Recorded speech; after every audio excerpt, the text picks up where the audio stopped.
pas peur. Si on te pose une question, n'invente pas une réponse. Dis, je ne sais pas. Je vais aller demander, je vais te revenir là-dessus.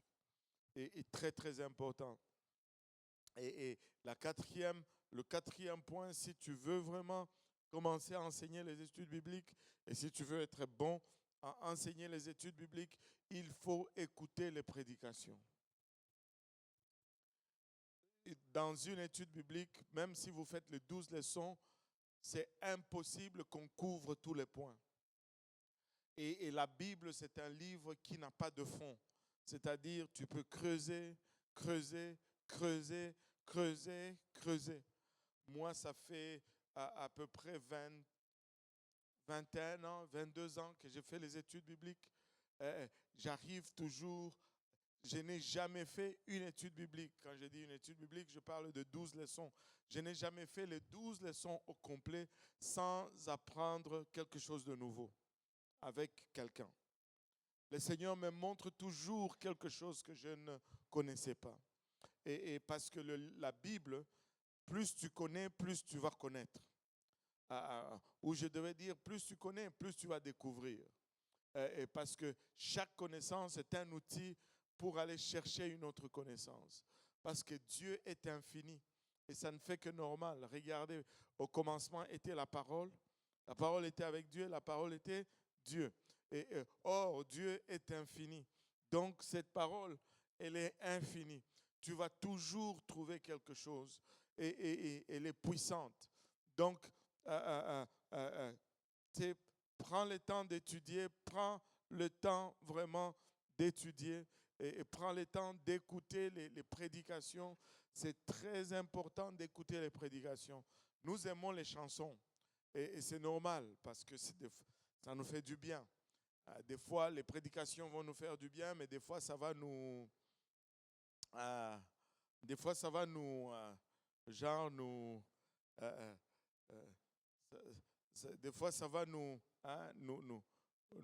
réprimander un peu, mais c'est bon. Je pense que je connais ce visage. C'est Montmorency. Waouh, gloire à Dieu. Alléluia. Et c'est tout simplement extraordinaire. Donc, tu sais, ayez cela comme objectif. À un moment donné, enseigner l'étude biblique. Ça doit être l'objectif de tout jeune. Alors que vous êtes jeune, commencez. Allô? Si vous êtes jeune, vous n'êtes pas marié, vous n'avez pas d'enfant, c'est commencer. David a commencé à servir le Seigneur, il était jeune. Samuel a été appelé à l'œuvre du Seigneur. C'est quand Samuel a été donné à Dieu, il avait quoi, 6 ans, il venait d'être sevré. Là. Après l'avoir sevré, on l'a amené au temple. Et il a commencé à servir. Tu n'es jamais trop jeune pour commencer. Et cette année, lisez votre Bible. Amen. Lisez votre Bible. Je veux dire 2025. Lisez votre Bible. Le défi, c'est de lire la Bible en entier 2 fois. Amen. 2 fois. On est capable. Allô? Alléluia. On est capable. Ne soyez pas timide. Je sais que vous êtes tous turbulents. Amen. Je vous connais. Ne soyez pas timide avec moi. On est capable. Amen. Répondez-moi. Je vous vois. Je vous observe. On est capable. Amen. Alléluia. On est capable. On peut le faire. Alléluia. Regarde ton voisin et dis-lui, je peux le faire. Come on. Dis-lui, je peux le faire. Regarde ton voisin et dis-lui, je peux le faire. Bon, regarde ce voisin qui t'a dit, je peux le faire. Dis-lui, tu l'as dit, hein? Voilà. Et donc, alléluia. Et on veut, alléluia, on veut connaître Dieu. On veut être un avec Dieu. On veut creuser. Et un peu d'autres techniques ou d'autres tactiques. Si tu as une étude biblique, laissez-moi vous dire ceci, soyez toujours à l'heure. Je devais dire, soyez toujours en avance. Sois là plus tôt. Amen. Arrive tôt à ton étude biblique. Sois là à l'heure. Ne cancelle jamais. Ne cancelle jamais. Ben, je sais que des fois, la vie, ça arrive. Mais ça ne doit pas être facile à canceller une étude biblique. Amen. Alléluia. Et laissez-moi vous dire, quand vous avez besoin de canceller, Dieu le fait pour vous. Et vous pouvez mettre Dieu à l'épreuve avec cela. Et ça m'est déjà arrivé à plusieurs reprises. Quand j'étais vraiment mal pris, c'est Dieu qui a cancellé pour moi. En d'autres termes, quand j'étais mal pris, c'est l'étudiant qui m'a appelé pour me dire, ben, est-ce qu'on peut reporter? Parce que j'étais comme Seigneur, tu es vraiment au contrôle de toutes choses. Est-ce qu'il y a quelqu'un à qui c'est déjà arrivé? Quelqu'un, voilà, ceux qui donnent les études bibliques, ça arrive. Ça arrive.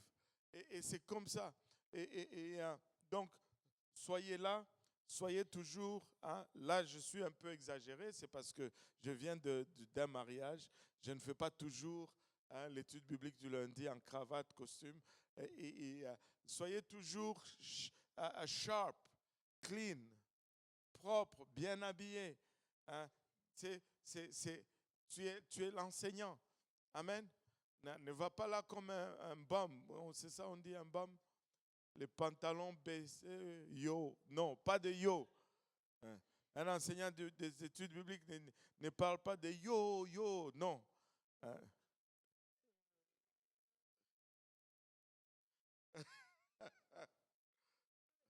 Il enseigne la parole. Amen. Il parle clean.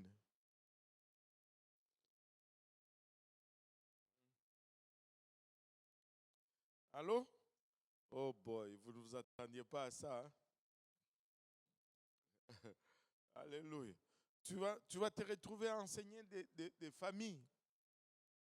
Tu te retrouves devant des parents et puis, tu sais, qu'est-ce que tu vas dire? Yo, ils vont pas acheter ta marchandise. Amen. Mais il faut que tu commences déjà à travailler parce que si tu ne travailles pas, ça va t'échapper. Allô? Alléluia. Tu sais, tu te prépares avant d'aller à l'étude biblique. Au début, ce que je faisais, c'est que, vous savez, quand tu as le manuel de l'enseignant, en avant de chaque chapitre, il y a comment on appelle ça? Les grands titres là, ou la table de matière, voilà. En avant de chaque chapitre, il y a la table de matière avec tous les titres des chapitres et les versets impliqués. Je prenais cela, mais je ne prenais pas ça et puis je fais une photocopie. Non, je le réécrivais et j'avais mes versets. Quand tu le réécris, ça rentre dans ta tête. Tu te fais des carnets comme ça, ce sont tes aides-mémoire. Et plus tu vas le faire, plus ces choses vont rester. Aujourd'hui, je n'en ai plus besoin parce que littéralement, je sais où je vais parce que toute la charte est dans ma tête. Je peux enseigner l'étude biblique sans la charte parce que ça fait 22 ans que je le fais ou 21 ans que je le fais. Mais au début, tu es diligent, tu fais ces choses et tu suis. Tu fais tes notes aide-mémoire. N'amène jamais le manuel de l'enseignant à ton étude. Et là, tu vas avoir tendance à lire les choses là-dedans. Non, tu ne fais pas ça. Tu laisses le manuel d'enseignant, reste toujours à la maison, c'est pour ta préparation. Tu amènes toujours la charte, jamais le manuel d'enseignant. Amen. Et là, tu arrives à l'heure, tu as prié, tu t'es préparé, et là, tu enseignes. Tu évites de tomber dans les pièges. Il y a des pièges de religion. On va peut-être te pousser à parler d'une religion ou d'une autre. Évite les pièges. Et il y a les pièges de politique. Oh, est-ce que tu aimes, je ne sais pas, Justin Trudeau ou Donald Trump? Tu ne sais pas ce que la personne, si elle a voté pour Biden ou si elle a voté pour Trudeau. Tu ne sais pas. Alors, reste neutre. Parce que toi, tu veux la gagner au Seigneur. Peut-être que tu aimes Donald Trump, mais ne le dis pas. Hein, tu n'es pas obligé de le dire. Juste, bon, ce sont des politiciens. Alors, bon, et puis essaye d'éviter. Essaye d'éviter. Amen. Ça, ce sont des trucs à apprendre quand tu vas faire une étude biblique. Amen. Ne sois jamais pressé de finir. Allô? Ce n'est pas une course pour voir si j'ai fini, j'ai enseigné 18 études bibliques cette année. Non, non, non. Ce n'est pas une course. Le plus longtemps tu prends avec quelqu'un, le mieux c'est et le plus les liens vont être tissés et le plus stable ça va devenir. Et après, vous allez devenir éventuellement des amis. Ou toutefois, il va y avoir une relation entre vous. Très, très important. Amen. Alléluia. 2025. Oh oh. 2025. Yes. Les études en 2025. Alléluia. Alléluia. Là, on était en train de parler de Moïse qui s'est trouvé devant Pharaon. On a parlé des plaies, les 10 plaies de l'Égypte que Moïse a commencé ou que le Seigneur a commencé à frapper l'Égypte avec les 10 plaies. On a parlé des grenouilles. Une nuit de plus avec des grenouilles dans mon lit. Pharaon, dont le pays était infecté de grenouilles. Et il y en a même dans sa chambre, il y en a même dans son lit. Quand il dort, il y a des grenouilles dans le lit. Mais on lui demande, pour quand est-ce que tu veux que je prie pour que Dieu enlève les grenouilles? Il dit demain. Il dit demain. Une nuit de plus avec les grenouilles dans le lit. Et on était choqués d'entendre cela. Mais on s'est très vite rappelé que très souvent nous-mêmes, on est presque comme ça. Quand nous venons à Dieu, Dieu va nous demander. C'est impossible, que tout le monde dise impossible. C'est impossible que tu viennes à Dieu et que Dieu ne te demande pas d'abandonner certaines choses. Impossible. Allô? Si Dieu ne te demande d'abandonner rien, c'est que tu étais déjà correct et que tu n'avais pas besoin de Dieu. Allô? Mais c'est impossible que tu viennes à Dieu, que Dieu ne te regarde et te dise non, pas ça, pas ça, pas ça, pas ça. Et là, tu commences à pleurer. Oh Seigneur, moi j'aimais tellement ces souliers. Et là, le Seigneur dit non, pas ça. Et là, si tu aimes Dieu, tu abandonnes ces souliers. Mais si tu t'aimes plus que tu aimes Dieu, tu gardes les souliers. Amen. Alléluia. Donc Dieu va toujours te demander quelque chose. Et très souvent, notre réaction, ça va être demain, Seigneur. Et nous avons même inventé un terme pour couvrir cela. Nous utilisons ce terme péché mignon. Avez-vous déjà entendu péché mignon? Ça, c'est mon péché mignon. Il n'y a pas de péchés qui sont mignons. Tous les péchés sont laids. Il n'y en a pas de mignons. Non. Parce que tout péché conduit à la mort. Amen. Et on a vu que Pharaon a été capable de répliquer ou de dupliquer certains signes que Moïse faisait. Et que Moïse et Aaron, je devais dire, faisaient jusqu'à ce que le signe ultime est arrivé. Et une chose, c'est que une chose à souligner, c'est que si on regarde les 10 plaies, que le Pharaon, c'est que Dieu a imposé à l'Égypte, on va se rendre très vite compte qu'il y avait un message encore plus profond. Au fond, Dieu le déclare que je vais montrer aux Égyptiens qui je suis. Pas dans le sens que nous disons, nous, je vais te montrer qui je suis. Si quelqu'un dit, je vais te montrer qui je suis, c'est parce que il veut montrer sa force ou sa richesse. Non, non, ce n'était pas ça.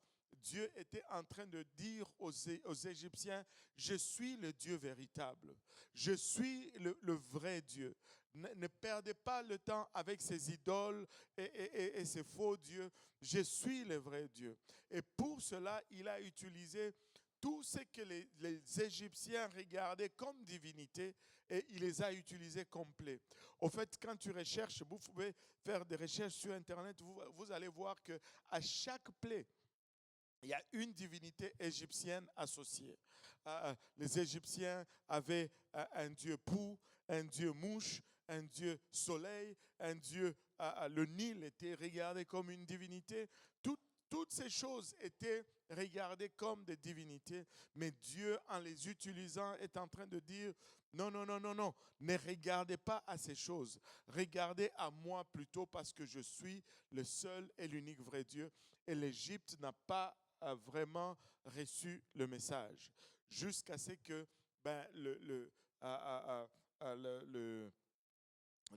l'ultime ou la plaie ultime a été décrétée. On va regarder un peu dans le livre d'Exode. Si on peut aller dans Exode aujourd'hui, on va voir un peu comment Dieu a commencé à sortir son peuple de l'Égypte.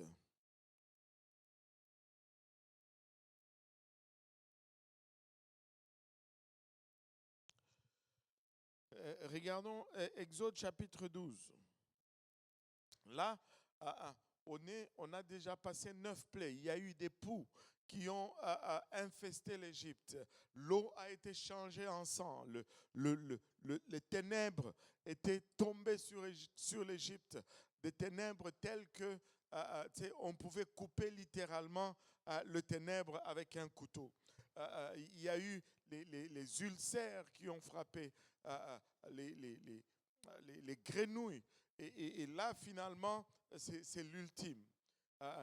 Dieu décrète que le premier-né de tous les Égyptiens vont mourir parce que Pharaon ne se décide pas à laisser aller Israël. Mais avant cela, Dieu donne ses instructions. Et ces instructions, laissez-moi vous dire, Moïse ne parlait pas en secret. Moïse parlait ouvertement. Il y a des Égyptiens qui ont entendu ces instructions, qui ont appliqué ces instructions et qui ont été épargnés. On va voir Exode 12. Exode 12, à partir du verset 1. L'Éternel dit à Moïse et à Aaron dans le pays d'Égypte, « Ce mois-ci sera pour vous le premier des mois, il sera pour vous le premier des mois de l'année. Parlez à toute l'assemblée d'Israël et dites, le 10e jour de ce mois, on prendra un agneau pour chaque famille, un agneau pour chaque maison. Si la maison est trop peu nombreuse pour un agneau, on le prendra avec son plus proche voisin, selon le nombre des personnes. Vous compterez pour cet agneau d'après ce que chacun peut manger. Ce sera un agneau sans défaut, mâle, âgé d'1 an. Vous pourrez prendre un agneau ou un chevreau. Vous le garderez jusqu'au 14e jour de ce mois, et toute l'assemblée d'Israël l'immolera entre les 2 soirs. On prendra de son sang et on en mettra sur les 2 poteaux et sur le linteau de la porte des maisons où l'on mangera. Cette même nuit, on en mangera la chair, rôtie au feu, on la mangera avec des pains sans levain et des herbes amères. Vous ne les mangerez point à demi-cuits et bouillis dans l'eau, mais il sera rôti au feu avec la tête, les jambes et l'intérieur. Vous n'en laisserez rien jusqu'au matin, et s'il en reste quelque chose le matin, vous le brûlerez au feu. Quand vous le mangerez, vous aurez vos reins sains, vos souliers aux pieds et votre bâton à la main, et vous le mangerez à la hâte. C'est la Pâque de l'Éternel. Cette nuit-là, je passerai dans le pays d'Égypte et je frapperai tous les premiers-nés du pays d'Égypte, depuis les hommes jusqu'aux animaux, et j'exercerai des jugements contre tous les dieux de l'Égypte. Je suis l'Éternel. Le sang vous servira de signe sur les maisons où vous serez. Je verrai le sang et je passerai par-dessus vous, et il n'y aura point de plaie qui vous détruise, quand je frapperai le pays d'Égypte. Vous conserverez le souvenir de ce jour, et vous le célébrerez par une fête en l'honneur de l'Éternel. Vous le célébrerez comme une loi perpétuelle pour vos descendants. Wow. Et c'était là les instructions que Moïse a données au peuple. Et la Bible nous dit que Moïse dit à l'Éternel et Aaron dans le pays d'Égypte, ce mois-ci sera pour vous le premier des mois. Ce sera pour vous le premier des mois de l'année. C'était, si ma mémoire est bonne, déjà le 7e mois ou le 6e. Ma mémoire me lâche un peu. Mais Dieu regarde le peuple d'Israël et il leur dit, aujourd'hui, votre délivrance commence. Dans ces mois-ci, vous allez être délivrés. Mais parce que vous allez être délivrés ce mois-ci, vous allez commencer à compter ceci comme étant le premier de tout le mois. Laissez-moi vous dire que quand tu donnes ta vie à Dieu, le passé ne compte plus. Quand tu donnes ta vie à Dieu, on commence à compter à partir de ce jour-là. N'est-ce pas extraordinaire? Je ne sais pas pour vous, mais moi je suis content que Dieu ne regarde pas à ce que j'ai fait avant que je ne le connaisse. Alléluia. Il a dit, à partir d'aujourd'hui, c'est le premier mois. On recommence à zéro. On recommence à zéro. On oublie tout ce que vous avez fait, tout ce que vous avez enduré. On oublie tout ça. Aujourd'hui, c'est le premier mois. Alléluia. Et il sera pour vous le premier mois de l'année. Il dit, parlez à toute l'assemblée d'Israël et dites le 10e jour de ce mois. Au 10e jour, vous allez prendre un agneau. Pour chaque famille, un agneau ou un chevreau. Et s'il n'y a pas assez de gens dans la maison, vous allez manger cela avec votre voisin. Mais prenez cet agneau ou ce chevreau et gardez-les à la maison pendant 4 jours. C'est bizarre. Cet agneau ou ce chevreau, on doit l'égorger et le manger.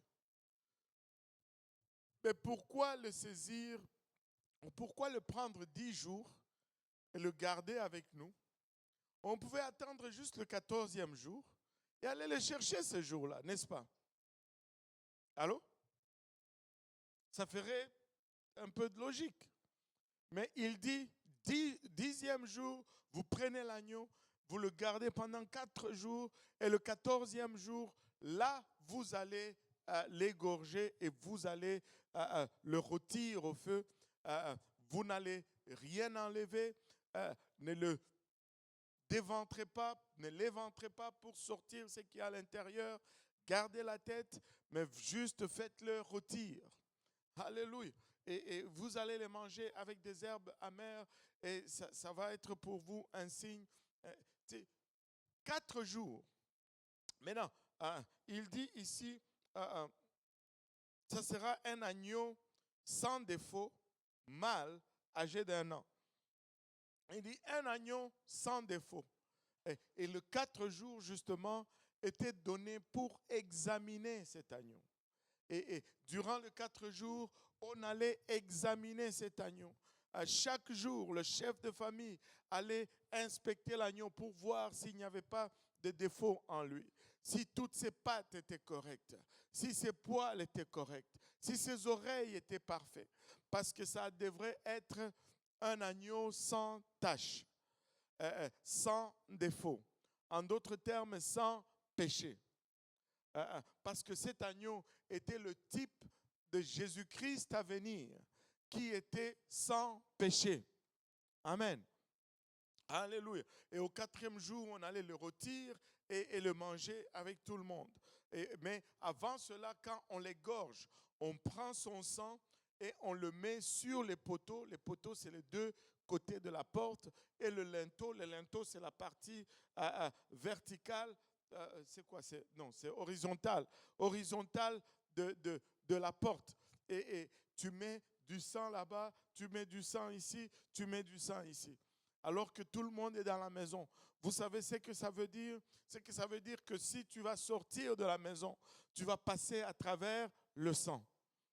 Pour sortir de la maison, il faut que tu passes au travers du sang. Et il dit, vous allez mettre votre sang, le sang de l'agneau sur la porte. Et cette nuit-là, je vais passer par-dessus l'Égypte. Et je vais entrer dans toutes les maisons qui ne sont pas marquées par le sang. Et chaque maison qui ne sera pas marquée par le sang, le premier-né de cette maison va mourir. Aussi bien le premier-né de la famille, le premier-né des animaux, tout ce qui était premier-né mourrait. Imaginez-vous, si vous aviez un élevage de poules, des tas de poules qui meurent. Si vous aviez tous les premiers-nés de poules mouraient. Tous les premiers-nés des vaches mouraient. Tous les premiers-nés des animaux mouraient. Le premier-né de famille mourrait également. Mais remarquez la beauté. Laissez-moi, avant de dire un peu cette beauté, je vais juste faire une déclaration certaine. La Bible nous dit dans le livre des Actes, vous rappelez-vous du livre des Actes? Pierre est allé chez Corneille et quand Corneille lui explique ce qui lui est arrivé, c'est quoi la réaction de Pierre? Il dit, je perçois vraiment que Dieu ne fait point acception de personne. Dieu ne fait point de favoritisme. Dieu ne choisit pas. Mais dans toutes les nations et parmi tous les peuples, celui qui les cherche et qui veut être droit avec lui, Dieu va venir et Dieu va s'associer à lui. Laisse-moi te dire, Dieu ne regarde pas la couleur de ta peau, Dieu ne regarde pas ton compte en banque, Dieu ne regarde pas ton nom de famille, Dieu ne regarde pas le quartier d'où tu viens. Dieu t'aime, alléluia. Peu importe qui tu es, si tu l'aimes et que tu le cherches, il va venir, il va se révéler à toi et il va marcher avec toi pour te conduire à bon port. Et ce qui s'est passé en Égypte, la différence, ce n'était pas égyptien, israélite. La différence, c'était sang sur la porte ou pas sang sur la porte. Un Égyptien qui faisait la même chose, qui mettait le sang sur la porte, l'ange de Dieu passait par-dessus la maison, n'allait jamais entrer dans cette maison. Un Israélite qui ne mettait pas le sang sur la porte, l'ange de Dieu allait entrer et allait tuer le premier-né dans cette maison également. La différence n'était pas leur nationalité, la différence était l'obéissance au commandement de Dieu. Amen. Alléluia. Et là, ils ont fait cela. Et cette nuit-là, c'était la nuit la plus terrible en Égypte. C'était une nuit qui respirait, la lourdeur, la crainte. Tout le monde était chez lui et l'atmosphère était lourde. Et quand on a commencé à entendre des cris, je ne sais pas par de quel côté l'ange a commencé, mais tu peux entendre des cris littéralement d'une maison à une autre.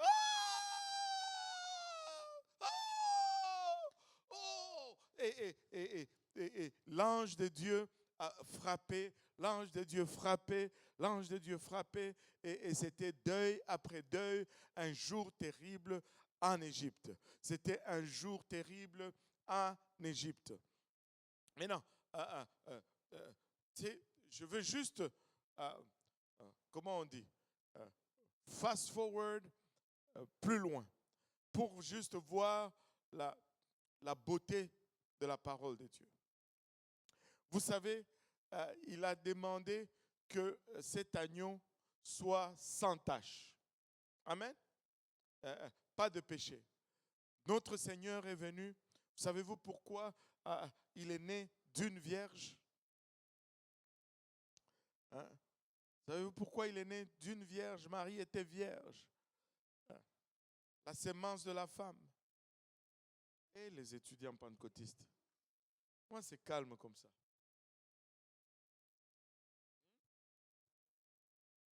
Wow. Alléluia. Oh, Michael.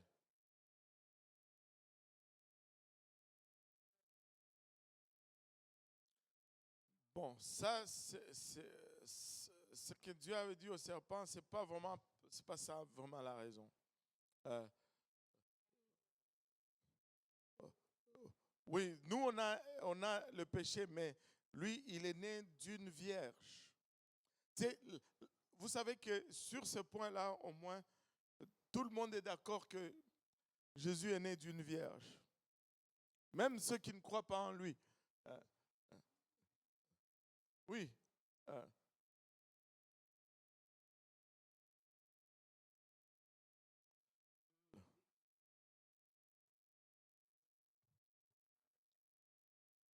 Le mal n'est pas impliqué. OK. Bon. Je n'ai pas. Bon, je vais donner ce que je cherche. Amen. Jésus devait naître d'une vierge parce que ça prenait un sang pur. Parce que seul un sang pur pouvait racheter les autres. Allô?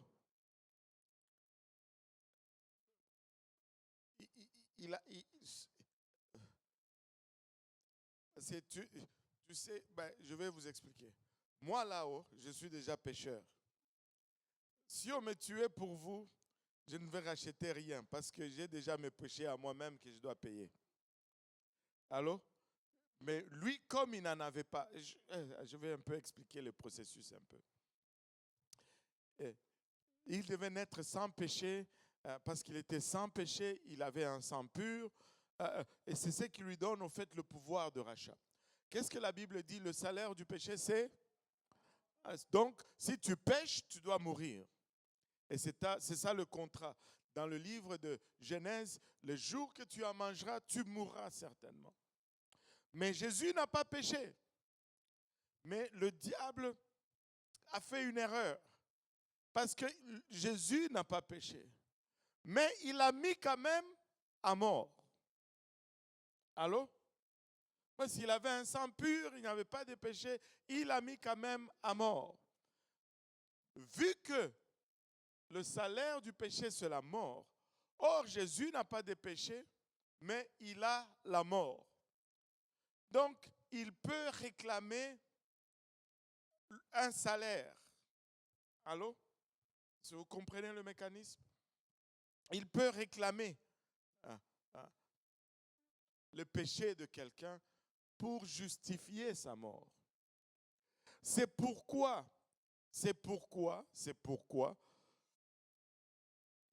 encore une fois, on va retourner au sang. C'est pourquoi lorsqu'on se fait baptiser, on doit être baptisé au nom de Jésus-Christ.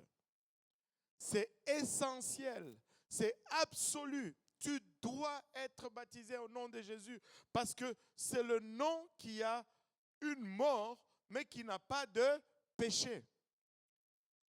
Maintenant, quand tu es baptisé au nom de Jésus, qu'est-ce qui se passe? Je vais vous illustrer cela. Le 22 novembre 1998, moi, Dieudonné Kaosi, je suis venu ici à l'église Pentecôtiste Unie. On a prêché un message. J'ai été convaincu. Et quand la question a été posée, qui veut être baptisé au nom de Jésus? Ma main est allée toute seule, comme ça. Et avant que je ne le réalise, j'étais dans un vestiaire là et j'étais dans une robe verte et je descendais un moment après dans les marches, j'étais dans l'eau et on m'a baptisé, boum, au nom de Jésus-Christ pour le pardon de mes péchés. Mais ce jour-là, je n'étais plus Dieudonné Kaosi, je suis devenu Dieudonné Kaosi Jésus. Parce que le nom de Jésus a été invoqué sur moi. Maintenant, c'est quoi qui est produit par le fait que le nom de Jésus est invoqué sur toi? C'est que si le nom de Jésus est invoqué sur moi, sa mort est invoquée sur moi et mes péchés sont invoqués sur lui. C'est ce qui envoie mes péchés avec son nom. Vu que je porte son nom, littéralement mes péchés s'attachent maintenant à son nom. Et vu qu'il est mort, mes péchés reçoivent déjà leur jugement par sa mort, parce que lui n'avait pas de péché. C'est comme si son nom a le pouvoir d'aspirer les péchés, parce qu'il y a absence de péché attaché à son nom. Et c'est pourquoi le nom de Jésus doit être invoqué. Si on vous baptise au nom du Père et du Fils et du Saint-Esprit, vous entrez dans l'eau pécheur sec, vous sortez pécheur mouillé, parce qu'il n'y a pas transfert ni de nom ni de péché. Il n'y a pas de transaction. Père, c'est qui? Fils, c'est qui? Saint-Esprit, c'est qui? Et il y a plusieurs pères ici. Enfin, quelques-uns.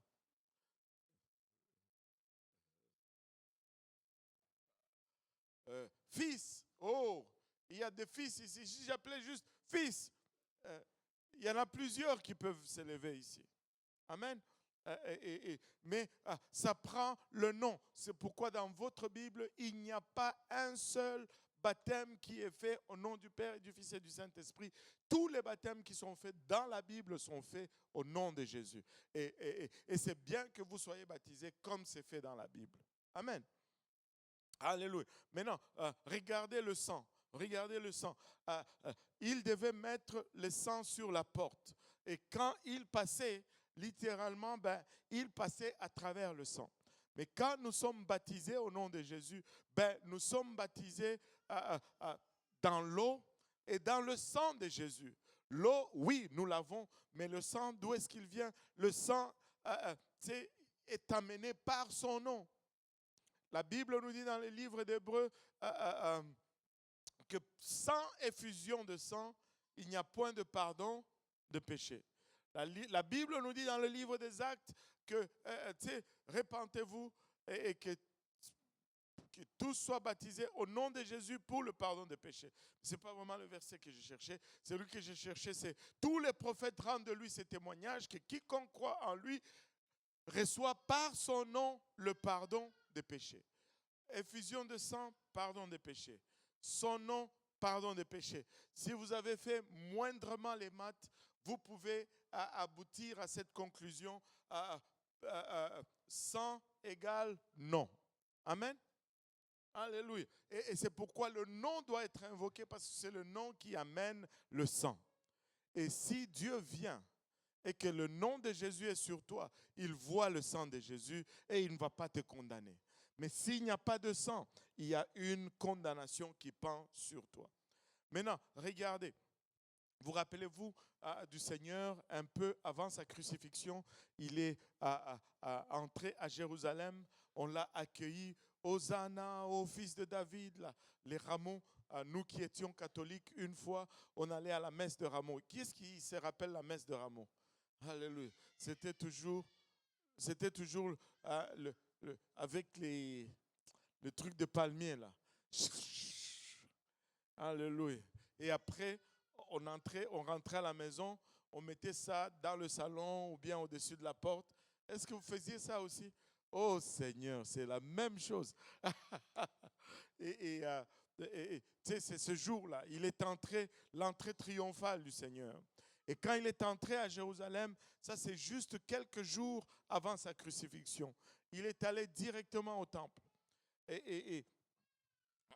Est-ce qu'il y a quelqu'un qui peut deviner c'était combien de jours avant sa crucifixion? Quelqu'un qui peut prendre un risque pendant que je prends une gorgée de café? Vous avez la réponse. Oui, oui.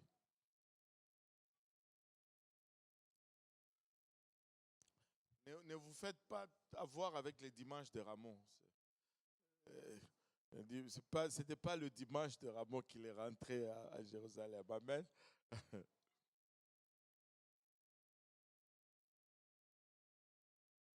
Ah oui, peut-être c'était un dimanche, qui sait. Là, je suis en train de calculer là dans ma tête. Combien de jours? Non, ce n'est pas 7 jours.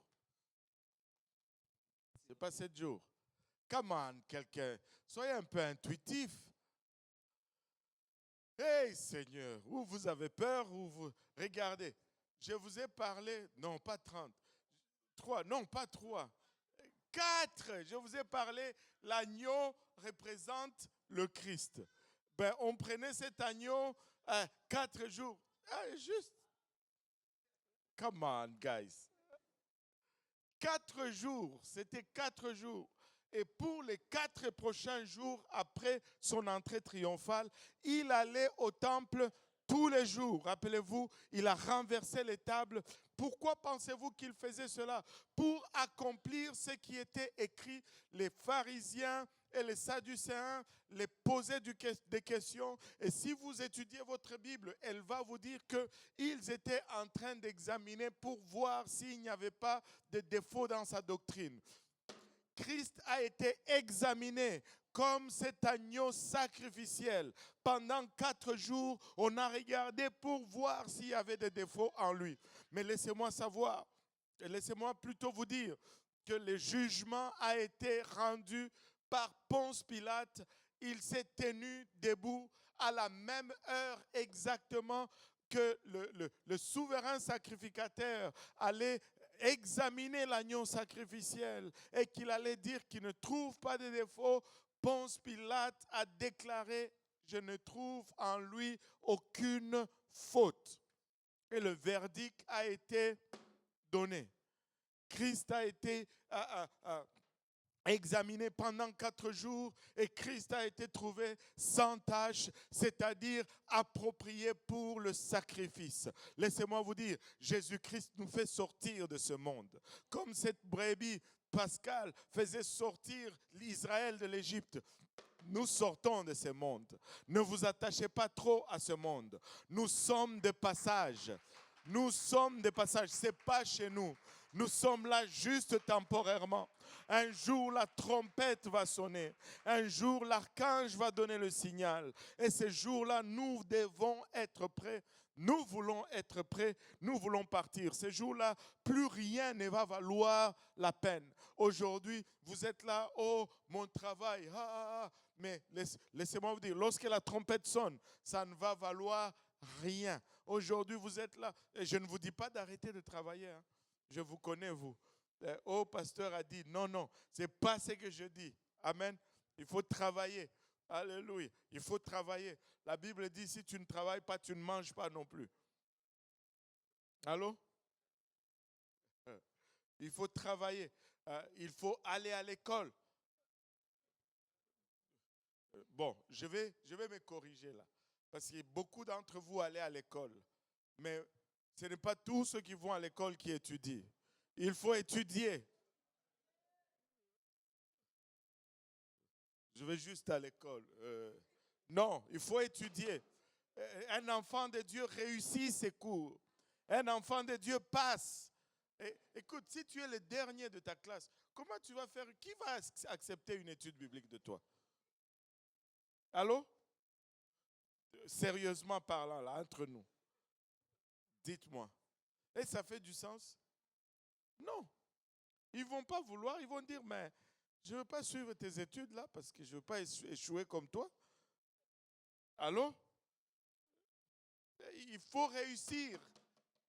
Les jeunes, les enfants de Dieu doivent être les meilleurs à l'école. Ils doivent donner toujours leurs devoirs à l'heure. Ils doivent toujours. Ils doivent être les favoris des profs. Allô? Oh Seigneur, il n'y a qu'Ariel qui fait ça. Vous tous là, vous n'êtes pas capables de dire Amen. Aïe, aïe, aïe. C'est comme, j'espère qu'il n'était pas chrétien. J'espère qu'il n'était pas chrétien.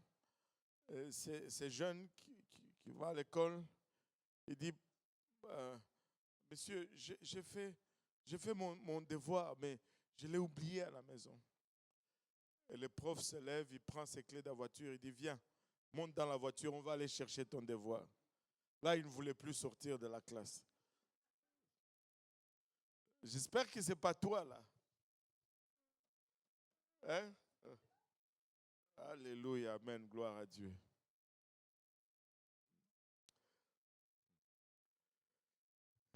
Une autre, ça c'était des étudiants, je pense que c'était à l'ENA. Et ils sont arrivés en retard pour un examen. Et là, ils vont dire au prof que on a eu une crevaison sur la route. Vous étiez dans la même voiture? Oh oui, monsieur. OK, c'est bon, il n'y a pas de problème. Je vais vous faire passer l'examen.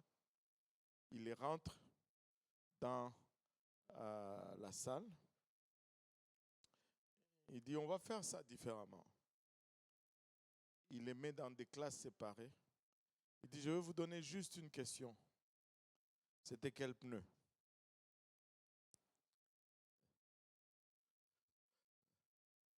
Ils ont fait 3 heures pour répondre à cette seule question.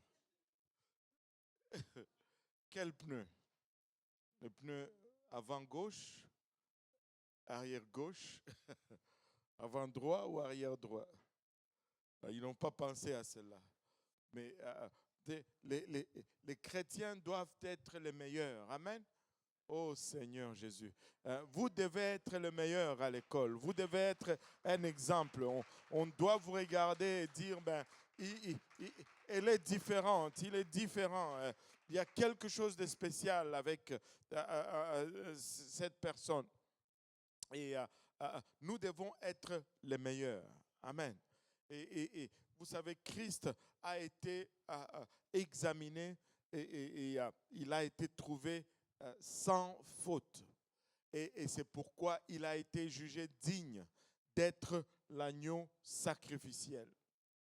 Et Israël, on retourne à Israël. Israël a fait exactement ce que Dieu leur a demandé. Ils ont sacrifié cet agneau pascal.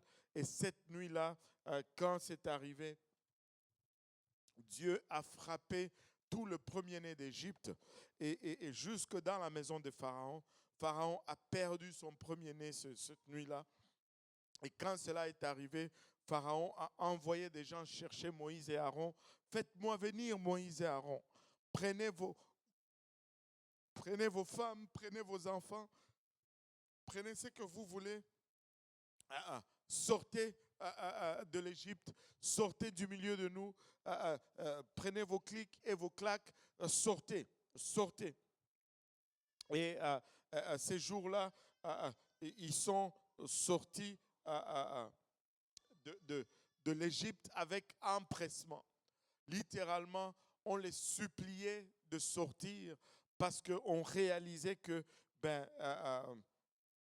leur Dieu était définitivement le véritable. Et regardez, Exode 12, verset 30, verset 29.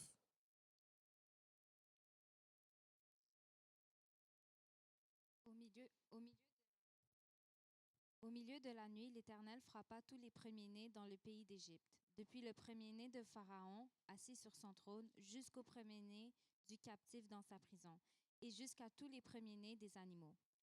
Même ceux qui étaient dans la prison n'ont pas échappé. Mince. C'est dur, hein? Pharaon se leva de nuit, lui et tous ses serviteurs, et tous les Égyptiens. Et il y eut de grands cris en Égypte, car il n'y avait point de maison où il n'y eût un mort. Dans la même nuit, Pharaon appela Moïse et Aaron et leur dit, « Levez-vous, sortez du milieu de mon peuple, vous et les enfants d'Israël. Allez, servez l'Éternel, comme vous l'avez dit. Prenez vos brebis et vos bœufs, comme vous l'avez dit. Allez et bénissez-moi. » Les Égyptiens pressaient le peuple et avaient hâte de les renvoyer du pays, car ils disaient, « Nous périrons tous. » Le peuple emporta sa pâte avant qu'elle fût levée. Ils enveloppèrent les pétrins dans leurs vêtements et les mirent sur leurs épaules. Les enfants d'Israël firent ce que Moïse avait dit, et ils demandèrent aux Égyptiens des vases d'argent, des vases d'or et des vêtements. L'Éternel fit trouver grâce au peuple aux yeux des Égyptiens, qui se rendirent à leur demande, et ils dépouillèrent les Égyptiens. Les enfants d'Israël partirent de Ramsès pour Sukkot au nombre d'environ 600 000 hommes de pied, sans les enfants. Une multitude de gens de toute espèce montèrent avec eux. Il avait aussi des troupeaux considérables de brebis et de bœufs.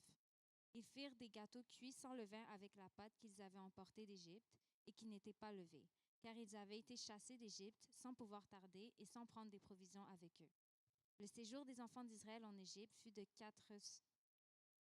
430 ans. Et au bout de 430 ans, le jour même, toutes les armées de l'Éternel sortirent du pays d'Égypte. Cette nuit sera célébrée en l'honneur de l'Éternel, parce qu'il les fit sortir du pays d'Égypte. Cette nuit sera célébrée en l'honneur de l'Éternel par tous les enfants d'Israël et par leurs descendants. Et par leurs descendants. Maintenant, regardez ceci. Ils devaient tellement sortir à la hâte que même les pâtes qu'ils avaient mis pour lever, pour faire, je ne sais pas, les beignets ou les, euh, les crêpes, on n'a même pas laissé le temps à cette pâte de lever. On prenait tout, on partait. En d'autres termes, quand c'était le temps de partir, il fallait partir tout de suite. Quand c'était le temps de partir, il fallait partir tout de suite. Je vais me répéter. Quand c'était le temps de partir, il fallait partir tout de suite. Ça ressemble beaucoup à ceci. Aujourd'hui, c'est le jour du salut. Maintenant, c'est l'heure acceptable. Si tu entends sa voix, n'endurcis pas ton cœur. Tu ne dis pas, bon, Seigneur, je vais obéir à l'évangile demain. Non, non, non. C'est aujourd'hui qu'on le fait. Seigneur, je vais d'abord arranger cela. Tu sais, des fois, on a tellement de concepts mondains. On dit, j'ai d'abord des choses à régler avant de donner ma vie au Seigneur. Non, tu ne vas pas régler. C'est lui qui va régler les choses. Donne ta vie au Seigneur et lui, il va l'arranger. Si tu pouvais l'arranger tout seul, il n'allait pas avoir besoin de venir et de mourir à la croix pour toi. Viens au Seigneur. Viens au Seigneur tel que tu es et il va te transformer en l'image qu'il veut que tu deviennes. Mais si tu dis, je veux me changer d'abord et puis après je vais aller au Seigneur, mais ça ne marche pas. Là, tout de suite. Il faut le faire là, pas demain, là. Et c'est comme ça que ça fonctionne. Israël est sorti. Regardez, 600 000 hommes de pied. Ça veut dire des hommes qui ont la vigueur, qui sont capables de faire la guerre.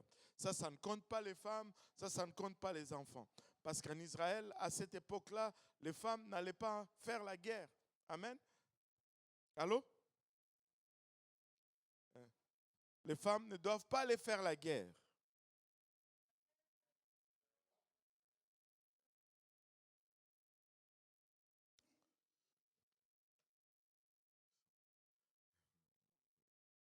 Alléluia, amen, gloire à Dieu.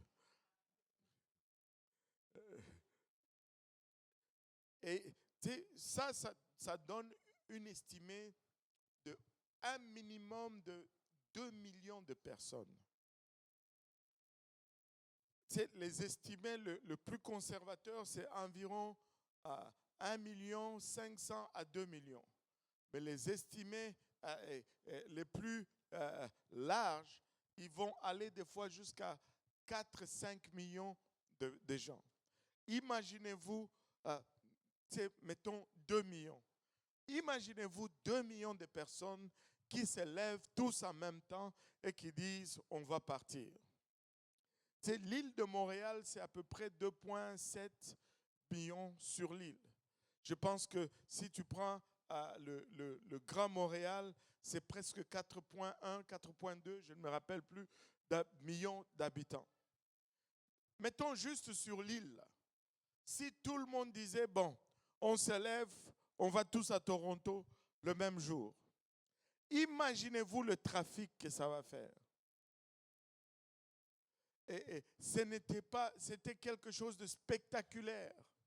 C'était tout un phénomène. Non seulement les hommes, mais avec leurs animaux, avec leurs poules, avec leurs affaires. C'était une caravane. Ce n'était pas une simple affaire. Et ils se sont mis en route. Et c'était la joie pour eux. Dieu nous a délivrés. Et ils ont demandé aux Égyptiens de leur donner des vases d'or, des vases d'argent. Et les Égyptiens ont donné, prenez. Et ils ont pris toutes ces choses et ils sont partis. Et tu peux regarder cela et dire que c'est injuste. Non, ce n'est pas injuste, c'est tout simplement justice de Dieu. Pour 430 ans, ils ont travaillé pour l'Égypte sans salaire.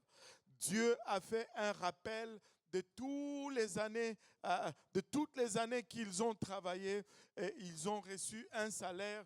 Boum. Laissez-moi vous dire, Dieu sait toujours comment rééquilibrer la balance. Ils ont récupéré tout le salaire de leur travail passé en une seule nuit. Et ils sont sortis de l'Égypte étant riches, étant très, très riches. Et les voilà qui commencent à aller. Ils étaient dirigés par une colonne de nuée le jour et une colonne de feu la nuit. Et cette colonne, c'était vraiment la présence de Dieu qui les dirigeait. Et ils ne faisaient que suivre cette colonne. Je me suis toujours posé une question. Peut-être que vous allez vous la poser aussi, après que je vais l'avoir posée. Ils suivaient la colonne de nuée, n'est-ce pas? Maintenant, pourquoi est-ce que, quand il y avait un problème, c'est toujours Moïse qu'ils blâmait? Alors que tous, ils voyaient la colonne qu'ils suivaient. Allô? Vous êtes-vous déjà demandé cela? Allô? Vous êtes-vous déjà posé cette question? Personne? Man, ça se voit que vous n'avez jamais dirigé quelque chose. Hein? Les hommes sont comme ça. Tu les diriges de la part de Dieu, mais ils vont te blâmer pour tout ce qui arrive. Allô? Alléluia. Ça, c'est un bon signe. Mais il y a des chaises encore ici, là. Aussi. Les gens ne veulent pas être visibles. C'est les prochaines chaises, on va les mettre ici, là.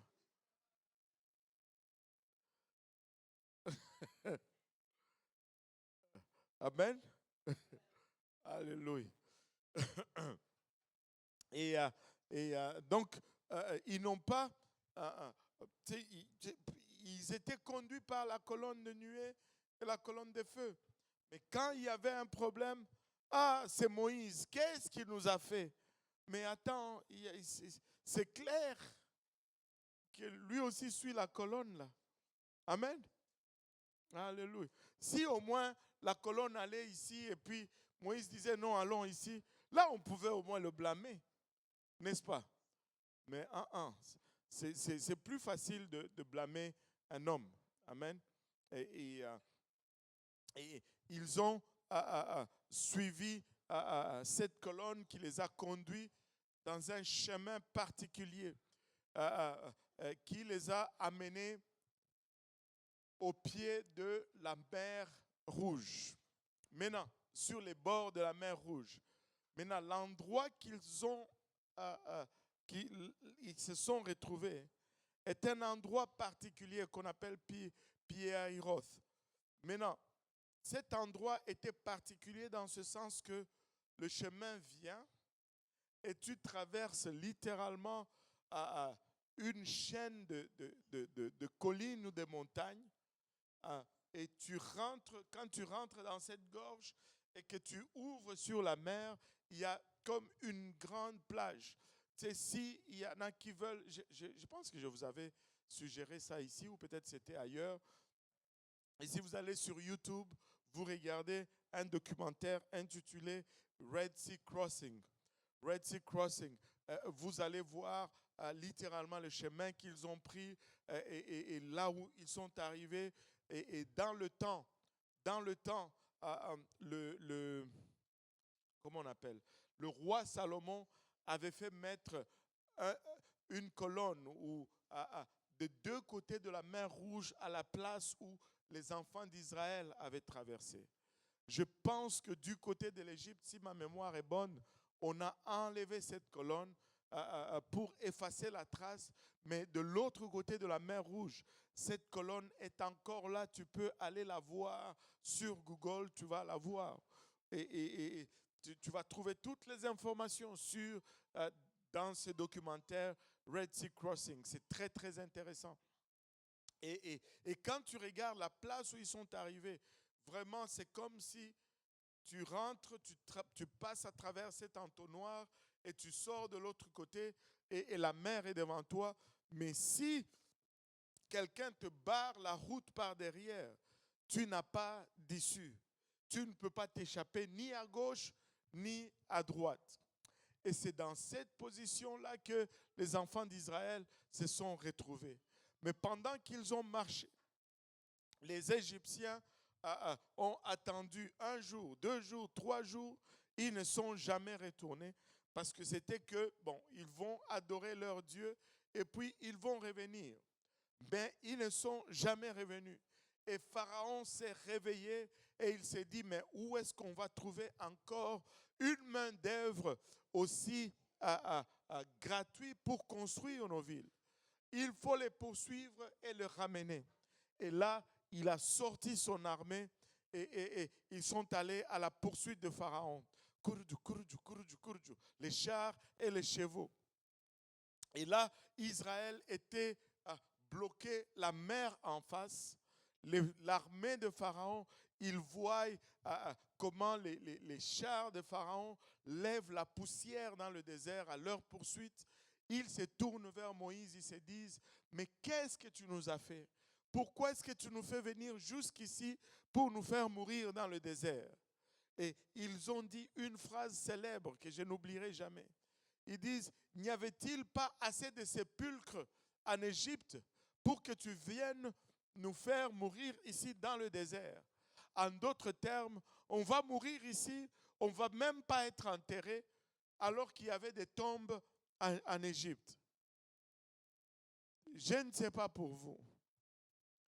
Une fois que tu es mort là, je ne sais pas si tu te demandes vraiment si tu vas être dans une tombe ou pas. Allô? Tu es mort, c'est fini. Mais ils se disent, il y avait des sépulcres là, c'était là leur souci. Il y avait des tombes. Au moins là, on allait nous enterrer. Eh, les amis, des fois là, nous nous inquiétons de beaucoup de choses inutiles qui ne nous servent même pas. À quoi sert la tombe? Il est mort. Mais ça, c'était leur préoccupation. Est-ce que c'est qui te préoccupe vraiment? C'est qui te fait empêcher de servir Dieu vraiment? Est-ce que ça vaut vraiment la peine? Allô? Est-ce que ça vaut vraiment la peine? Et là, il voulait tuer Moïse. Pauvre Moïse. Et attendez, je vais juste...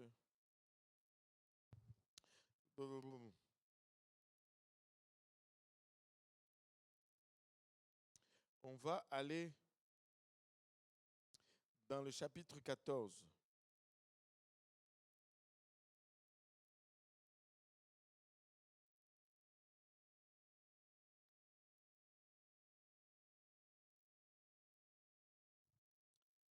On va lire à partir du verset 5. Prenons à partir du verset 5. On annonça au roi d'Égypte que le peuple avait pris la fuite. Alors le cœur de Pharaon et celui de ses serviteurs furent changés à l'égard du peuple. Ils dirent, « Qu'avons-nous fait en laissant aller Israël, dont nous n'aurons plus les services ?» Et Pharaon attela son char, et il prit son peuple avec lui. Il prit 600 chars d'élite et tous les chars de l'Égypte, et il y avait sur tous des combattants. L'Éternel endurcit le cœur de Pharaon, roi d'Égypte, et Pharaon poursuivit les enfants d'Israël. Les enfants d'Israël étaient sortis la main levée. Les Égyptiens les poursuivirent, et tous les chevaux, les chars de Pharaon, ses cavaliers et son armée, les atteignirent campés près de la mer, vers Pi-Hahiroth, vis-à-vis de Baal-Tséphon. Pharaon approchait.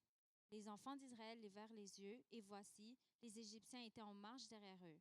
Les enfants d'Israël eurent une grande frayeur et crièrent à l'Éternel. Ils dirent à Moïse, « N'y avait-il pas des sépulcres en Égypte sans qu'il fût besoin de nous mener mourir au désert? Que nous as-tu fait en nous faisant sortir d'Égypte? N'est-ce pas là ce que nous te disions en Égypte? Laisse-nous servir les Égyptiens, car nous aimons mieux servir les Égyptiens que de mourir au désert. » Wow! Nous voulons continuer à être des esclaves. Nous, tu sais, pourquoi tu nous fais venir jusqu'ici, oh Moïse? C'est quoi ton problème? On était bien en Égypte. Ils ont oublié le coup de fouet. Ça ressemble tellement, tellement à nous aujourd'hui. Tu sais, tu es venu à Dieu, peut-être que, en tout cas, si on t'a dit, je vais juste corriger une chose avant de continuer. Si on t'a dit que le jour que tu commences à servir Dieu, tout va bien aller, on t'a menti. Allô? Servir Dieu, cela ne veut pas dire qu'il n'y a plus de problèmes là. Même souvent, il y a encore plus de problèmes. Allô? Alléluia. Si quelqu'un t'a dit, oh, sers Dieu, tous tes problèmes vont finir. Il t'a menti. Et là, mais quand même, laissez-moi vous dire, mieux vaut 1000 fois tous les problèmes du monde avec Dieu que sans problème sans Dieu. Et tous les problèmes du monde avec Dieu. Je veux être avec Dieu. Il faut. Sinon, ça ne marche pas. Et là, les Égyptiens, plutôt les Israélites, ils se sont réjouis en quittant l'Égypte. Ils ont dansé. Mais là, à peine quelques jours, ils disent, mais que nous as-tu fait? Nous, on voulait rester en Égypte. Pourtant, Moïse n'a tiré personne. Ils ont suivi Moïse. Allô? Et là, juste une épreuve, ils commencent déjà à regarder en arrière. Juste une épreuve. Oh, l'Égypte n'était pas si pire. Laisse-moi vous dire, c'était pire servir le diable. C'était pire avant de connaître Dieu. Il y avait des jours où tu dors, tu sais, tu es en angoisse parce que tu ne sais même pas de quoi tu as peur. Tu te lèves, tu ne sais même pas où tu es, tu ne sais même pas qui tu es. Servir Dieu, ce n'est pas comparable à vivre sans Dieu. On oublie très vite parce qu'on veut toujours être contenté, être conforté. Mais ils ont oublié les claquements de coups de fouet sur leur dos. Ils ont oublié qu'ils se levaient à l'heure qu'ils n'ont pas choisi de se lever, qu'ils se couchaient à l'heure qu'ils n'ont pas choisi de se coucher. Ils travaillaient, alléluia, pour des salaires qui n'existent pas. Et là, subitement, l'Égypte devient mieux. Ne vous y trompez pas là-dessus. Ne regardez pas en arrière. Ne regardez pas en arrière. Peu importe l'épreuve. Oh, mieux vaut un jour dans la maison de Dieu que 1000 jours ailleurs. Et ça, c'est tellement, tellement, tellement vrai. Et là, ils ont dit, tu veux nous faire mourir ici dans le désert. Maintenant, que nous as-tu fait, Moïse? N'est-ce pas là ce que nous te disions en Égypte? Laisse-nous servir le Pharaon. En d'autres termes, retournons en Égypte. En d'autres termes, faisons demi-tour. Pharaon est là. Si on résiste, il va tous nous bousiller. Retournons en Égypte. Regardez la réponse de Moïse au verset 13. Moïse répondit au peuple, ne craignez rien, restez en place et regardez la délivrance que l'Éternel va vous accorder en ce jour. Car les Égyptiens que vous voyez aujourd'hui, vous ne les verrez plus jamais. Wow! Moïse dit, ne retournez pas, mais restez sur place. Ne faites pas marche arrière, mais restez sur place et voyez la délivrance de l'Éternel. Oh! Le peuple était très loin de Dieu. Ils avaient une idée comme réponse. Retournons en arrière. Moïse était plus proche de Dieu, mais il n'était pas Dieu. Il était obéissant à Dieu. Et sa réponse est différente du peuple. Sa réponse, c'est qu'on reste sur place, on ne bouge pas. Mais Dieu lui-même avait une autre opinion. Regardez ce que Dieu dit.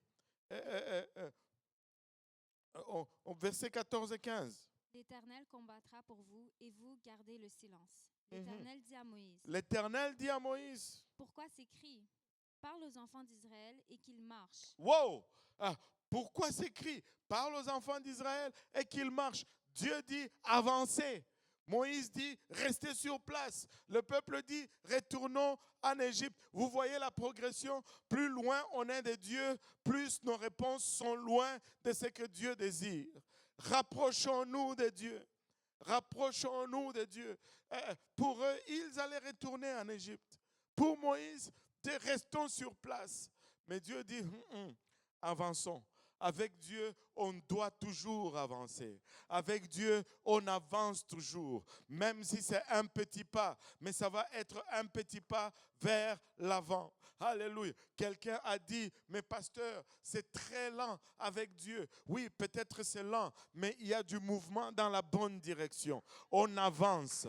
On avance toujours avec Dieu. Il ne faut pas reculer, il ne faut pas regarder en arrière, il ne faut pas retourner dans nos vomis. Nous devons regarder vers l'avant et avancer. Et tu sais, là, Moïse, continue. Maman. Toi, lève ta verge, étends ta main sur la mer et fends-la, et les enfants d'Israël entreront au milieu de la mer à sec. Et moi, je vais endurcir le cœur des Égyptiens pour qu'ils y entrent après eux. Et Pharaon et toute son armée, ses chars et ses cavaliers feront éclater ma gloire. Et les Égyptiens sauront que je suis l'Éternel, quand Pharaon, ses chars et ses cavaliers auront fait éclater ma gloire. L'ange de Dieu qui allait devant le camp d'Israël partit et alla derrière eux. Et la colonne de nuée qui les précédait partit et se tint derrière eux. Wow, regardez un peu. C'est comme un film. Je ne sais pas si vous imaginez un peu. Tcha, tcha, tcha, tcha. Il y a cette musique-là quand le héros commence à entrer en action. Et, tu sais, cet ange et cette colonne, ils vont en arrière. Et là, les Égyptiens commencent à remarquer que, il y a quelque chose qui n'est plus comme c'était. Et cette colonne se tient maintenant entre eux. Les Égyptiens ne pouvaient plus avancer et les Israélites ne pouvaient plus les voir. Maintenant, regardez, verset 20. Elle se plaça entre le camp des Égyptiens et le camp d'Israël. Cette nuée était ténébreuse d'un côté Ténébreuse d'un côté. Et de l'autre, elle éclairait la nuit. Wow! D'un côté, les Égyptiens étaient dans le ténèbre. De l'autre côté, cette même nuée était lumière pour les Israélites. Et vous voulez retourner en Égypte? Non, on ne retourne pas en Égypte. Amen. Alléluia. Et regardez, continue. Et les deux camps n'approchèrent point l'un de l'autre pendant toute la nuit. Moïse étendit sa main sur la mer, et l'Éternel refoula la mer par un vent d'Orient qui souffla avec impétuosité toute la nuit. Et il mit la mer à sec, et les eaux se fendirent. Les enfants d'Israël entrèrent au milieu de la mer à sec, et les eaux formaient comme une muraille à leur droite et à leur gauche. Les Égyptiens les poursuivirent, et tous les chevaux de Pharaon, ses chars et ses cavaliers entrèrent après eux au milieu de la mer. Wow, regardons un peu ceci. Ces vents soufflent et la mer se sépare en deux. Et c'est comme l'autoroute 40, là, juste au milieu de la mer Rouge. Et là, les enfants d'Israël passent. Je ne sais pas pour vous, mais si j'étais là, imaginez-vous un peu un mur d'eau qui est là. L'eau est debout comme ça et ça bouge un peu. Et tu vois les poissons qui viennent, qui regardent des gens qui passent, qui se disent, mais qu'est-ce qui se passe? Moi, je serais tenté de mettre ma main dans l'eau pour voir un peu. Vous ne seriez pas tenté si vous étiez là? Il y en a qui disent non, il y en a qui disent oui, mais c'est quelque chose, amen. C'est spécial, c'est particulier, ça dépasse tout ce que tu peux t'imaginer. Et il y a plusieurs miracles qui vont se passer ici. Avant qu'on ne parle de ces miracles, regardons un peu, lisons un peu par la suite ce qui se passe.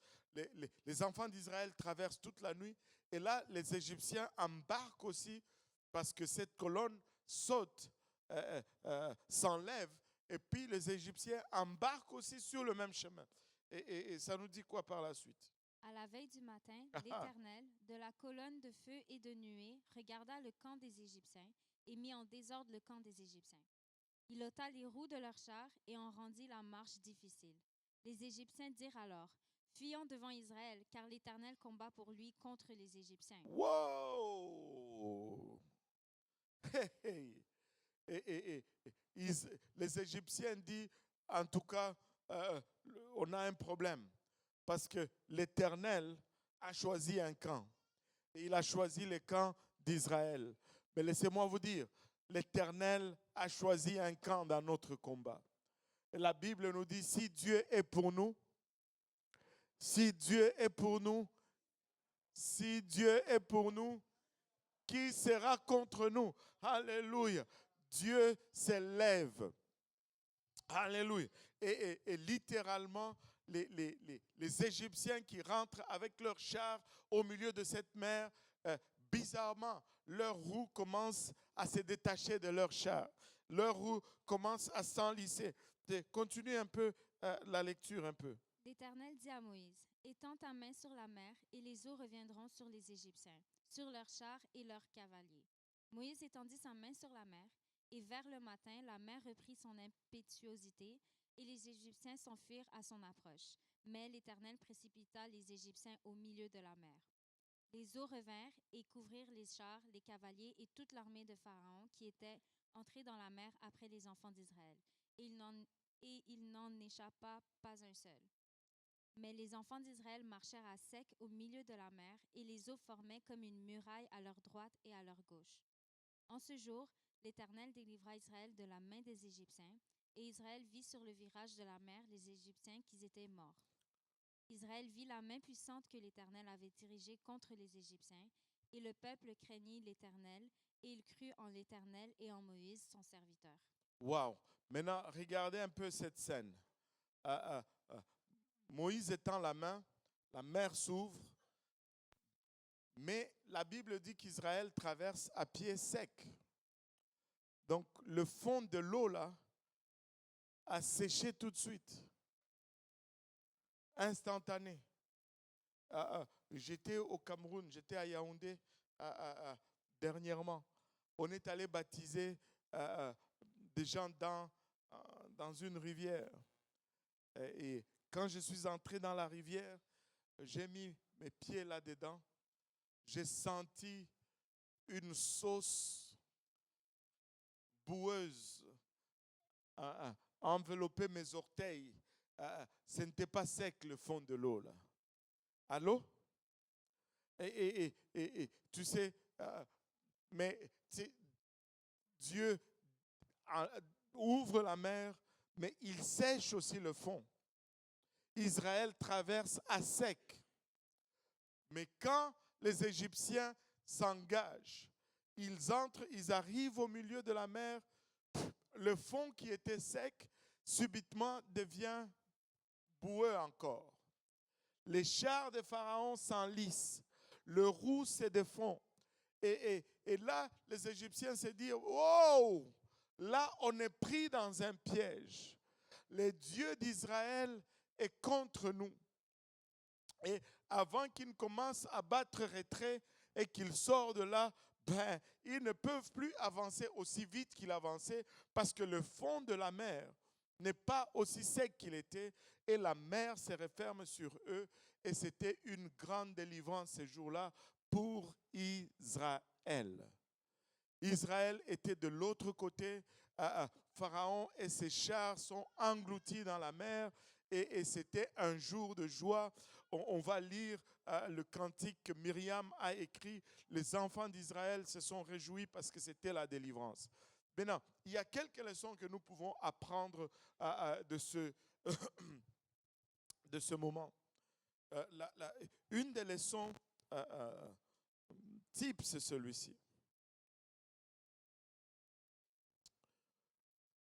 Dieu peut te délivrer de ta situation. Peu importe comment cela semble compliqué. Si Israël qui était coincé entre les montagnes, la mer et l'armée d'Israël, Dieu a créé un chemin pour lui. Dieu peut créer un chemin pour ta situation. Il n'y a rien qui est impossible à Dieu. Tu sais, il y avait un homme qui semblait être, vous voyez ces gens qui sont intelligents. Il était très intelligent et il disait que, Moïse a été élevé en Égypte. Il connaissait la science. Il était élevé comme un pharaon et les pharaons étaient très avancés dans leur connaissance. Ils savaient au sujet de solstice et de l'équinoxe. Ils savaient qu'à un moment donné de l'année, la mer descend et c'est en ce moment-là qu'il a traversé la mer Rouge et que l'eau arrivait aux chevilles et tout au plus aux genoux de Moïse. C'est bizarre parce que si Moïse avait cette connaissance, Pharaon allait avoir aussi la même connaissance. Allô? Juste en passant. Et là, il présentait ça dans une conférence et les gens commençaient à se dire « Waouh, ça fait du sens ». Vous savez comment des fois nous voulons être intelligents et nous nous retrouvons du côté des stupides. La Bible dit « Le fou dit dans sa tête qu'il n'y a point de Dieu ». Allô? Mais il y avait un monsieur âgé, pas du tout intelligent, et qui a levé la main et qui a dit s'il vous plaît. Il dit oui. Il dit waouh, je vois vraiment qu'il y avait un miracle ici. Et là, le conférencier dit non, il n'y avait pas de miracle, c'est ce que j'essaie de vous dire, c'est juste un phénomène naturel. Oh non, non, non, il y avait vraiment un grand miracle ici. Il dit mais de quoi tu parles? Tu n'écoutes pas, il faut aller à l'école. Il y avait pas de miracle. Oh oui, qu'il y avait un miracle. De quoi tu vas parler? Il dit parce que je lis ici que le chevalier et son cheval se sont noyés. Si un cheval peut se noyer dans l'eau qui arrive aux chevilles, tout au plus aux genoux, ça c'est un grand miracle. C'est un grand miracle. Vous savez, tu ne peux pas défaire la parole de Dieu. Parce que si tu défais ici, là-bas ça ne marche plus. Si tu c'est ce qui est arrivé, c'est ce qui est arrivé. Amen. Alléluia. Et Myriam et les autres ont dansé de l'autre côté. Le cavalier et son cheval ont été engloutis dans les eaux. Et là, l'autre leçon que je veux vous partager avant de céder la place à la nourriture, parce que est-ce qu'il y a quelqu'un qui a faim ici?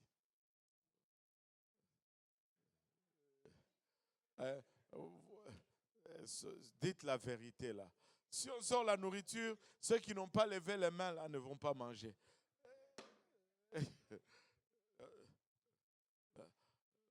Alléluia. Là, tu vois les gars en arrière, tous ils lèvent les deux bras. Gars, vous allez manger, calmez-vous. Alléluia. Maintenant, regardez l'autre leçon. Paul nous enseigne que la traversée de la mer Rouge est le type du baptême d'eau au nom de Jésus. Amen. Amen. Amen. Alléluia. Maintenant, l'enseignement ou la leçon ou le principe là-dedans, c'est que Pharaon ne pouvait poursuivre Israël que jusqu'à la mer Rouge. Une fois que tu traverses la mer Rouge, Pharaon ne peut pas te suivre de l'autre côté. Une fois que tu traverses la mer Rouge, Pharaon ne peut pas te suivre de l'autre côté. C'est parce qu'une fois que tu traverses, tu sors de son territoire. Ne tarde pas dans le territoire de l'ennemi. Traverse la mer Rouge. Et comment est-ce que tu vas traverser la mer Rouge? C'est par le baptême d'eau au nom de Jésus-Christ. Une fois que tu traverses, l'ennemi ne peut pas te poursuivre jusqu'à l'autre côté. Mais Il y a un mais. Que quelqu'un dise mais.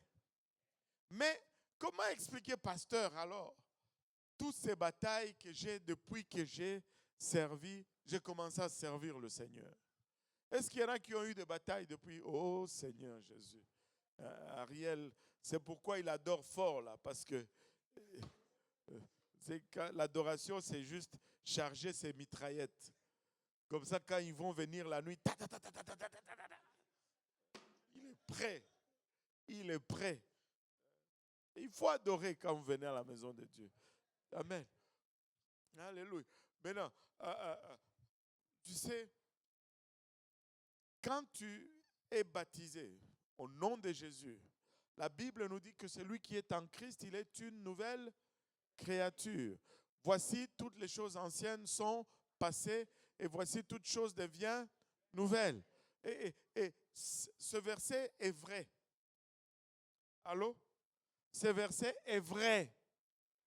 C'est vrai à 100%. C'est dans ta Bible. C'est vrai. Mais pourquoi alors nous avons des combats?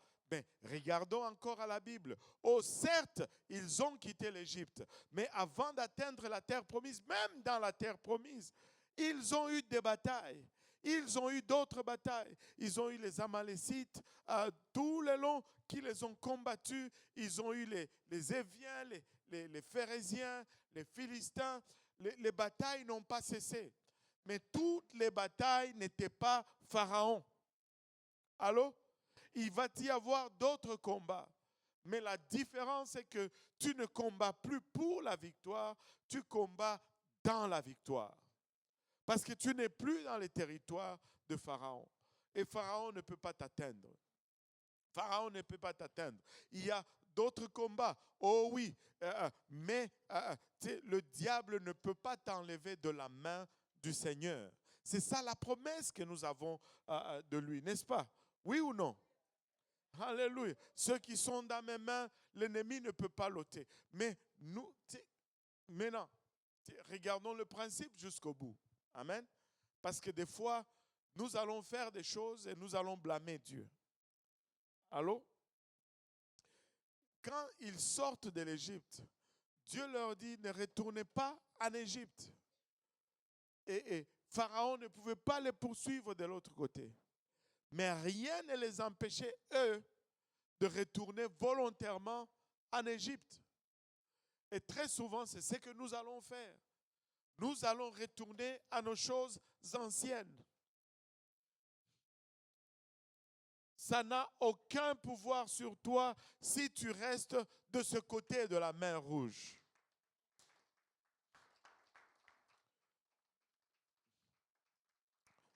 Tu sais, Dieu ne va pas te prendre en otage. Avec Dieu, c'est un mariage. C'est par amour que tu restes avec lui. S'il te force, ce n'est plus l'amour. Ce n'est plus l'amour. Dieu ne veut pas te garder contre ta propre volonté. Il y avait un homme de Dieu qui avait fait un rêve, qu'il avait raconté ici. Et ce rêve illustre tellement la vérité. Il dit qu'il y avait comme un cercle qui était constitué des anges qui se tenaient les mains et qui constituait un cercle. À l'extérieur de ce cercle, c'était la torture. Les gens étaient torturés, des mains qui sortaient du vide et qui faisaient mal aux gens, qui blessaient les gens, qui tourmentaient les gens. Mais quand quelqu'un s'est battu, ceux qui se trouvaient à l'intérieur du cercle, priaient. Quand il priait pour quelqu'un, la personne allait commencer à avoir de force. Et s'il forçait, il allait aller vers le cercle. Et quand il venait vers le cercle, il rentrait dans le cercle et le cercle des anges s'est refermé et ses mains ne pouvaient pas entrer pour les saisir. Mais ceux qui étaient dans le cercle, de temps en temps, quelqu'un du milieu du cercle allait se lever et allait commencer à se diriger vers l'extérieur du cercle. Et quand la personne faisait cela, les anges ne les empêchaient pas de sortir non plus. Les anges s'écartaient Et dès qu'il mettait le pied, c'est comme si il était absorbé par la violence des mains qui étaient à l'extérieur. Laissez-moi vous dire ceci. Dieu ne va jamais te forcer. Dieu est un gentleman. Il ne va jamais s'imposer sur toi. Il ne va pas te garder par force. Mais ce qu'il a en réserve pour toi, c'est la meilleure des choses. Si tu veux sortir, tu vas sortir. Si tu veux retourner en Égypte, tu vas retourner en Égypte. Et tu vas retourner sous l'emprise de Pharaon. Et laissez-moi vous dire, un maître qui a perdu son esclave et qui le retrouve, le traite encore plus sévèrement qu'il le traitait auparavant. Ne retourne pas en Égypte. Ne retourne pas en Égypte. Reste dans le cercle. Reste dans le cercle. Reste dans le cercle. Mais si tu retournes en Égypte, c'est à tes risques et périls. Mais reste dans le cercle. Aucune main ne va traverser cette ligne des anges pour te sortir du milieu du cercle. Mais toi-même, tu peux marcher volontairement et sortir du cercle.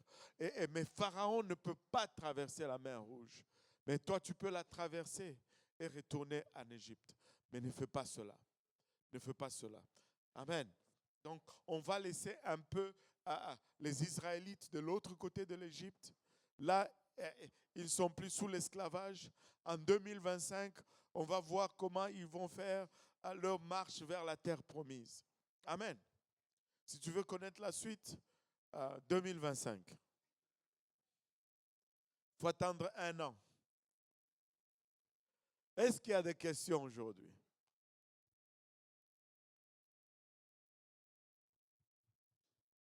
Ah, vous êtes gênés? Des questions? Il n'y a pas de questions. Mince. Bon. Comme le frère Simplice n'est pas là, c'est lui qui prie d'habitude pour la nourriture. Donc on va manger sans prier aujourd'hui. Aïe, aïe, aïe, aïe, aïe. On fait comment? Bon, Ariel, tu vas prier pour la nourriture. Amen.